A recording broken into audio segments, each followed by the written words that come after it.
Now, how do you want the young teachers to prepare themselves to see that they stay motivated and at the end go to their dream of winning that global teacher prize at India?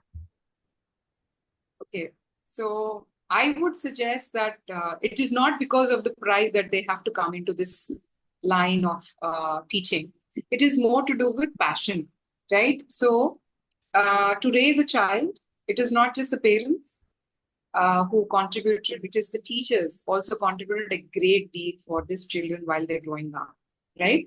So if we look at that in that light, then we also understand the importance of the role of the teacher. So there is a saying that, took an entire village for Raise a the child. child to raise a child, right? So uh, are we taking that responsibility upon ourselves to help these children grow better? So this should be the motivation, and how can I contribute? So the younger generation, doesn't matter whatever their mainstream of work, they should give out some time for teaching children, no matter whatever level, right? So that should be the reason why they have to get into teaching. It's not like, because I am pressed on money or because I don't have anything else to do. That should not be the reason why someone has to come into teaching.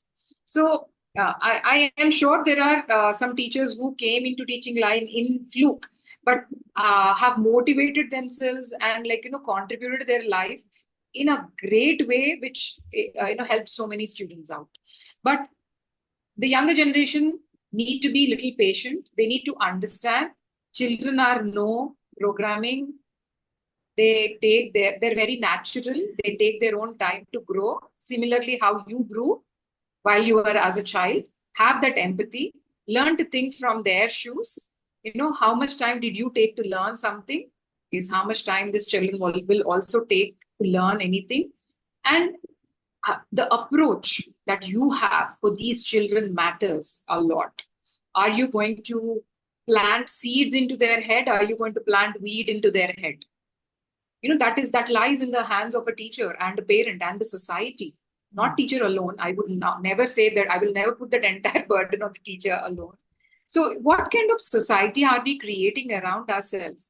Are we making the children responsible for their actions, for which we as adults have to be responsible for our actions too, as parents, as teachers, as society? When we say that this is something that we want to do for you, are we doing that for our children?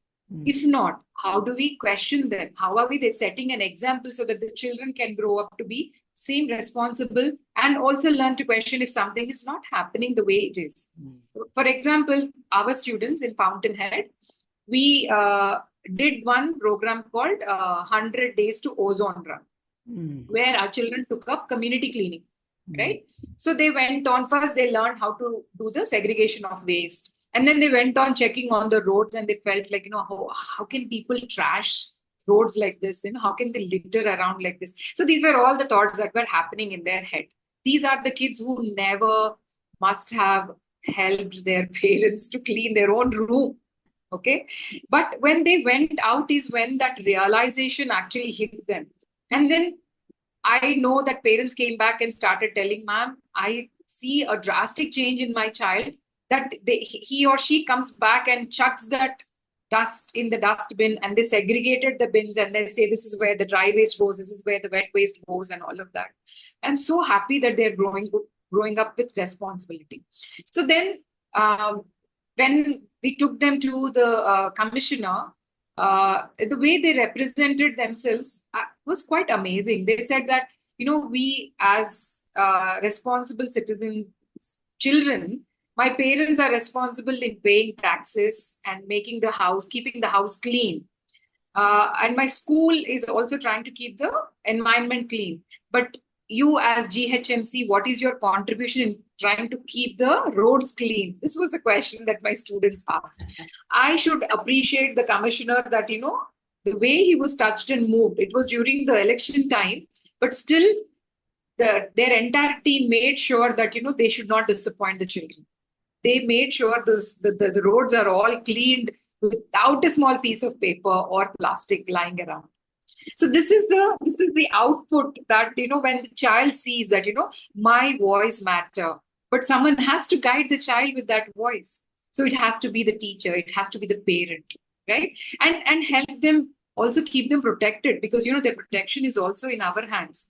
So when we say that we will use all the resources the way we wanted, so how is the next generation being protected? No, I would only want to work for myself. I will go and join some company. I don't want to teach.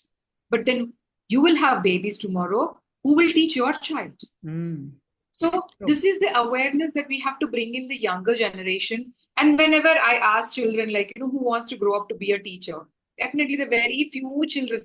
When they're in lower classes, everybody wants to be a Wants to teacher. be- Like in first class, second class, I want to True. be a teacher, I want to be a teacher. But as and when they get into higher classes, like, in their high school, nobody wants to be a teacher. I ask them, why did you move on not being a teacher? Their only pain point that they expressed to me was, excuse me, they said, we don't want the next generation to be troubled with homeworks. So sweet of them. So this is where I felt, okay, So I homeworks are think, some. Meghna, you should do away with homework at your school now. But I, rather than doing away with homework, what I shared with the children is how homework will benefit them. Because learning doesn't happen in one go. Initially, when the child has to learn, it gets into their temporary memory.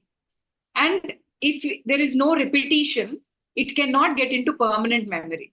So homework is just the repetition of what you have learned. So you don't want it to get into your permanent memory, then what is the reason why are you coming to school? Because you come to school this year, you learn whatever is needed. Again, next year, it is like blank slate. You don't know what those things that you learned last year, right? How is it helping? Is it empowering you, or is it making you stressful? Because every year you have to learn last year's and this year's. And next year you have to learn maybe 3 years in a row, right? So now the children understand the importance of the homework, and we don't give too much of homework anyway. It is just 2 subjects that we want them, because at least 1 hour, I mean half an hour, or like That should be 20 minutes, 30 minutes of homework, which is needed for them to actually have that little recap of what they have learned in the school, will help. So this is how I convince them, like, the best ways of what you do, how it will affect, or how it will make you stress free. If they're convinced, they learn. That's nice. And what is your advice on continuous professional development and upskilling themselves as teachers? Is it required? A very good question, because that is most important. Because usually this teaching can become very monotonous if you don't have creativity in your classes, right? While I was growing up, a generation gap was 30 years. So for every 30 years, there is a new generation that would actually come into place. But if you look at the studies, right now, the generation gap is only 7 years. So for every 7 years, there is a new generation which is actually coming up. And that even can go down in coming years within no time. Because when, as a teacher, if we are aware of all of this, then we try to skill ourselves to try and understand, okay, what will help this generation? How am I going to make any difference with this generation? How should my approaches change? So, I mean, a teacher has to be a continuous learner, definitely. And all this will release so much of dopamine in our brain, which is like a happy hormone, right? And it is a big motivator. I see some of the teachers struggle with any new technologies is when they are not able to get it, right? Is when they give up, or when they don't like the change.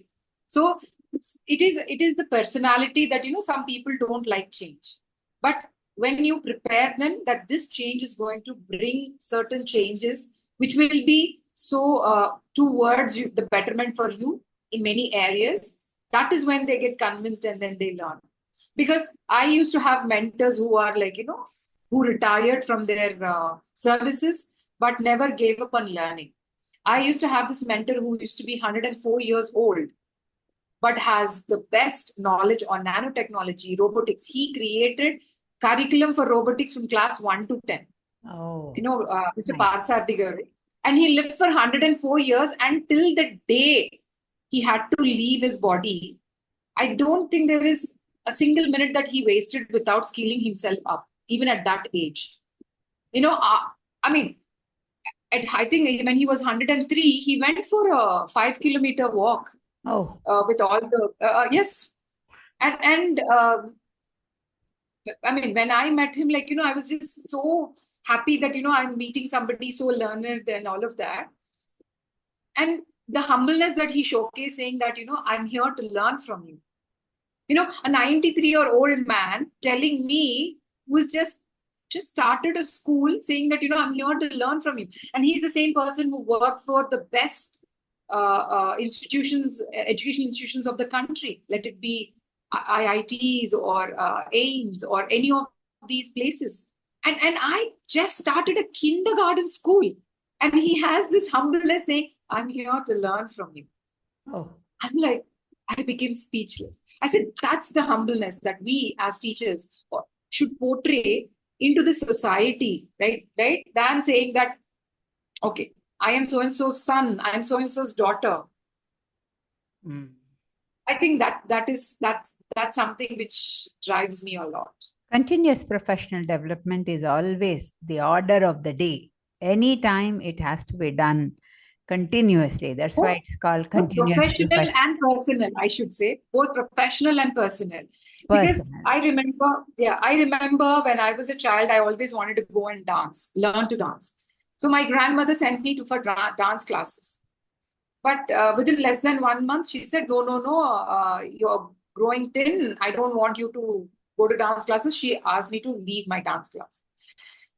Later, I never got an opportunity because I was moved to another village where there was nobody to teach me dance and all of that. And it went on and on and on. But I think when I was like in my late 30s is when I realized, like, there was something that I left when I was as a child that I didn't learn. And I went on to learn this particular dance form called salsa. And trust me, the level of confidence that it gave me, because it is more strategy that they teach you in that particular dance, is like, what do you think will be the next step that you have to do with your partner? There is no certain steps that, after this, you will have to do this or whatever.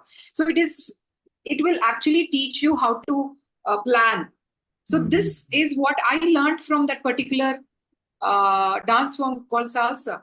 I mean, every year I keep myself certain professional goals, certain personal goals. This year I learned how to swim. I went to classes, I took classes, and before that I never knew how to swim. So I see that the upskilling is not just in our professional life, but also in our personal life. Because the next generation is looking up to us. If we don't upskill ourselves personally, professionally, I don't think they have anything to look up to us. That is when they look into those screens for validations, for everything that they do. So True, it is upon every adult that we have to upskill ourselves. Doesn't matter what profession that we are in, professionally, personally, socially. When we go out, how do we conduct ourselves? How can I help people, or how can I make a difference? So what I strongly believe is, solve locally to see the impact globally. If everybody are responsible enough to solve things around them, there will not be any global issues. That's right from their young age. You have been teaching the students how to solve these real world complex problems. Thank you so much, Meghnaji. It's been a wonderful time, and time just flew away about an hour. Really, I always wanted to know more about this, and definitely we'll meet once again to know much more about the Global Teacher Award per se. And today is the day which can dawn on the teachers that there is something, and some global award, say $1 million is waiting, $1 million of US, isn't it? It's waiting for them, and the chances are equal to everybody, to every teacher in the society from India. Everybody can look forward to compete to that award-winning nomination. Thank you so much. It's my pleasure being here with you. Namaste. Absolutely. Absolutely. Thank you so much for having me. Sure. Thank you so much అండి. చాలా బాగా చెప్పారు. It was really